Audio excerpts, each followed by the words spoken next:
Salut à tous, on se retrouve pour un nouveau tutoriel sur Korg EMX et ESX. Aujourd'hui on va aller vraiment très rapidement, c'est un tutoriel, je sais même pas si j'aurais dû le faire, dites-moi en vrai si ce genre de truc j'évite de le faire ou je le fais quand même pour la continuité de la chose, que ce soit quand même complet. Je sais pas, dites-moi. Là ça va être vraiment très simple.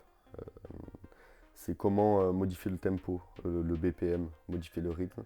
Donc il y a deux manières en soi de le faire. Mais la plus simple en soi, je trouve que c'est.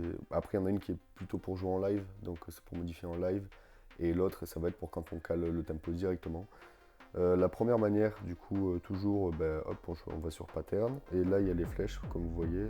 Sur pattern, on descend. C'est le premier truc, vraiment, voilà. Première chose, pattern, tempo. Et voilà, et on le modifie en tournant ici. Très basique. Voilà, donc je choisis 150 par exemple, 160, enfin peu importe. Euh, Peu importe voilà, le tempo qu'on veut. Hop, une fois choisi, on vient l'enregistrer. Après là on peut remonter, ça reste. Et du coup on vient l'enregistrer.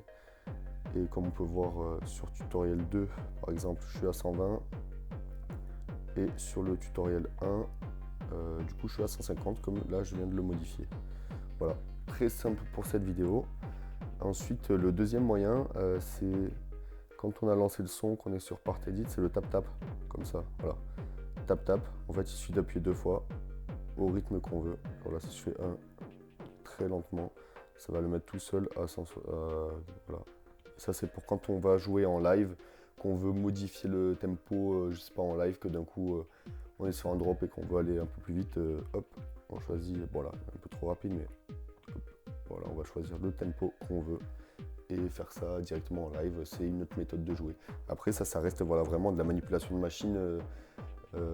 Pour jouer en live, c'est différent que quand on compose, c'est vraiment après une technique, voilà, faut être dans le truc, faut être calé, enfin, voilà. En tout cas, quand on veut le faire à l'avance, il suffit juste voilà, d'aller dans le tempo et de venir modifier comme on veut.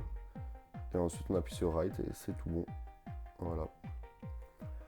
Allez, moi je vous dis à la prochaine pour un autre tutoriel. Et n'hésitez pas à me dire dans les commentaires toujours ce que vous voulez voir et je le ferai. Ciao tout le monde!